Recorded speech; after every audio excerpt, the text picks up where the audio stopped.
नाज़रीन आदाब, आप देख रहे हैं उर्दू चैनल और मैं हूं आपका मेज़बान मोहतशिम एहतशाम। उर्दू चैनल के खुसूसी प्रोग्राम खास खबर में आपका खैर मकदम है। नाज़रीन, सरहदी ज़िला पुंछ में भी मुल्क भर की तरह नवरात्रों के शुरू होते ही खुसूसी पूजा अर्चना का सिलसिला शुरू हो गया है। इस दौरान जहां मुख्तलिफ मंदिरों में खुसूसी पूजा अर्चना की जा रही है, वहीं पर रवायती प्रोग्रामों का भी इनेकाद किया जा रहा है। सनातन धर्म सभा पुंछ के ज़ेर एहतमाम गीता भवन पुंछ में रामलीला का सिलसिला शुरू किया गया है। इस दौरान आज जो है हनुमान जी की रवायती झांकी भी जो है वो निकली गई। झांकी निकलने से कबल वहां पर खुसूसी पूजा की गई, जिसमें मुअज़्ज़िज़ शख्सियात ने शिरकत की। बता दें कि पुंछ में रवायती हनुमान जी की झांकी जो है ये राजाओं के दौर से ही निकलना शुरू हो गई थी, जो हर साल निकलती है। इस दौरान बच्चे जो हैं वो इस झांकी के साथ लुत्फ़ अंदोज़ होते हैं। आज जब ये सिलसिला शुरू हुआ तो क्या था ख़ास, दिखाते हैं आपको एक रिपोर्ट।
जय श्री राम।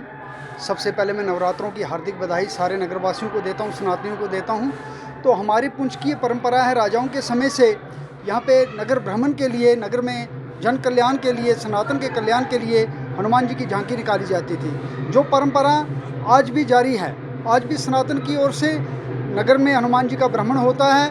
वो सभी लोगों को आशीर्वाद देते हैं, उनके कष्ट दूर होते हैं, उनके रोग दूर होते हैं, उनकी व्याधियाँ दूर होती हैं।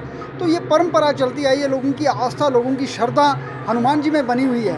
तो ये पुरातन काल में जब रामचरितमानस का संगठन हुआ तो वाल्मीकि जी ने कुछ ऐसी परंपराएं चलाई कि जिससे कि इस रामचरितमानस का जो है प्रचार होता रहे। तो उस उपलक्ष्य में कहीं पे रामलीला जी का मंचन किया जाता है, तो कभी रामलीला जी का मंचन किया जाता है, तो कहीं भगवान राम जी के चरित्र का बखान किया जाता है, तो और कहीं हनुमान जी की झांकी निकाली जाती है। उसी की ये कड़ी है। उर्दू चैनल में आज बस इतना ही। अपने मेज़बान मोहतशिम एहतशाम और उर्दू चैनल की पूरी टीम को दीजिए इजाज़त। आप देखते रहिए उर्दू चैनल। खुदा हाफिज़।